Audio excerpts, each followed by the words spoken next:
everybody ain't gonna be trying to hear that. What you mean? Just the fact that if some people don't want to see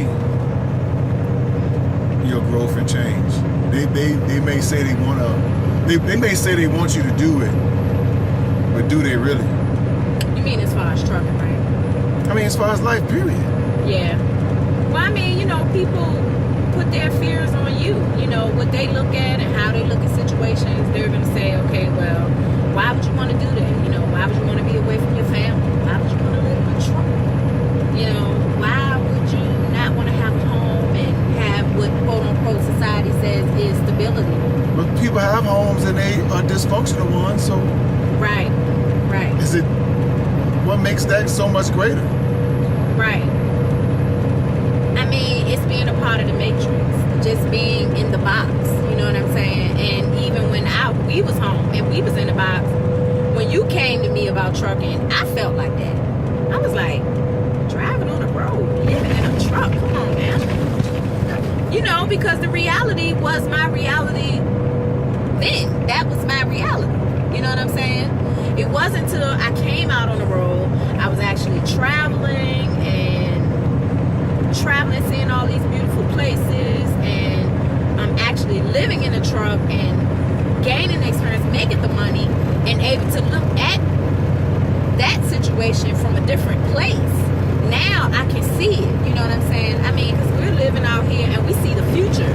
We see life in other places. We see the possibilities. You know what I'm saying? We see wealth. We see all types of things that we wouldn't get to see if we wasn't truckers. You know what I'm saying? I mean, prior to that, what you saw it on TV, you saw it because somebody took a trip somewhere once in a while. But we've been to, 49 states? 49 states? 48 states, right.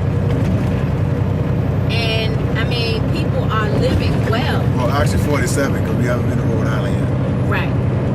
We ain't missing nothing in Rhode Island. Right.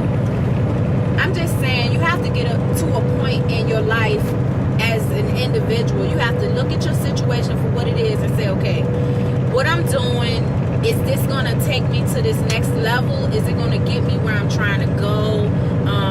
And that's for you and your family, whatever your situation is. You know what I'm saying? For us, this was unlimited possibilities, Before you get too deep, just want to say welcome to the Married to the Miles. It's your boy Mo 804. And Divine Earth 1E. And we're just driving along right now. We kind of just got back rolling. We had an issue with the truck. Had to get a part fixed, so we had a good night's rest and sleep, and just the opportunity to get out of the truck for a night. So we stayed at the hotel last night. So we're just getting back rolling, feeling refreshed, and just having some general and basic conversation. There's so many differences in so many different ways we see life now than we used to see it before. And we kind of can get, we kind of get a weird or just odd vibe sometimes from friends and family that are still back home, doing that day-to-day 9-to-5 work week, that it seems like we kind of can sense sometimes being treated a little different. Right. But not so much different in a good way. I mean, it's not even in a bad way either. Right. But it's just a funny vibe that you kind of can get from people that you once had a certain type of relationship with. And you can notice now that they kind of view you different. Right. I mean, and that goes along with perspective. You know what I'm saying? Everybody has their own perspective. What we were willing to do for our family and for us, and make these sacrifices, to another person, it's not worth it. Because another person may feel like, well, that's a huge sacrifice to make, because I'm not leaving my family and I'm not leaving my friends, and this is how... But those family and friends do nothing for you. Well, I'm not going to say that to a degree, but when I say, I'm saying in a sense, just speaking for myself because I can't speak that for everybody. You know what I'm saying? Because there are people that have friends and family that do help them. But in that case, then granted. Right. But most people that we know, your family and your friends is they out doing them and looking out for them. Well, I mean, everybody's living their life for them, of course. But the reality is, when you are removed, it's like, okay, when you left us, it's hard to get past you left us, because the reality is they're not looking at it as, oh, they're out working, they're out trying to make money for a better life to help us as well. They're not looking at it like that, because when people see things, they see traveling, they see nice hotels, they see flossing on them. Right. They see a lot of different things, but they don't think about the fact that we live in a truck. You get to wake up in the middle of the night, go to the bathroom, take a shower. If you haven't, you can chill. You can go in your kitchen and cook, lay down in your living room, watch as much TV as you want. There are so many different things that you can do, and you can interact with people on a daily basis. That's another thing. Like, I do know that, like, before we got on the truck, I wasn't as sociable on social media, because I was very sociable because I had people to talk to every day. But then once I got on the truck, it was like, okay, well, my only way of keeping in contact and knowing what is going on is through social media. So that began my, getting into social media more. But I say that to say that people, they have a perception of what, the situation is. You know what I'm saying? Like, it's different if we would have went to the military. Right. Or if we would have just up and moved somewhere. You know what I'm saying? Because of a job relocation or things of that nature. I mean, it's just different ways it's viewed. You know what I'm saying? Like, oh, okay, they're going to the military. They fight for the country. Go, and America, I'm not, go. Right, and I ain't even knocking that. I'm just saying in general, even though those people have made a sacrifice, they decided that they were going to separate from their family to get a better life. Ain't no other way to put it. Because it ain't too many people that's just like, oh, I'm just going because I want to fight for my country. I'm not saying that you don't do that. There are people that do that. But what I'm saying is there's many people that go to the military because of the benefits. Right. So you're willing to say, I'm going to be away from my wife or my husband and my children and my family for them to have better, for us to have better. This ain't no different. That's how I see it. But I can't understand how people can view that, because at the end of the day, we are not. Environment means a lot. There is a peace that comes along with being a trucker. That's right. It does. There is a peace that comes along with being a trucker. And out of sight, out of mind. Sometimes I do get heavy-hearted, because when my children are calling me, or, I talk to my mom or my parents or sisters, and I find out about things that are going on, even my friends, I do feel like, well, Dad, at least I could be there. Even though that don't mean that I could make the situation better or whatever. I'm about to say, because they have people that's there. Right, but they can't help. But most of the time, or I'll just say in my situation, I have been somewhat of the glue for my family, and keeping things together and keeping everybody as close as we could be, even in the midst of everything that's going on. But I have had these conversations, and I've talked to my, to the children. I've talked to my mom and them. This has to happen. Right. Because I didn't get to make certain sacrifices or do certain things the way that now that I am 42, that I understand needed to be done. You know what I'm saying? I don't have college money saved up. Right. We didn't have that. We didn't have money to be like, okay, let's go buy 4 cars for 4 kids. Really? Right. No.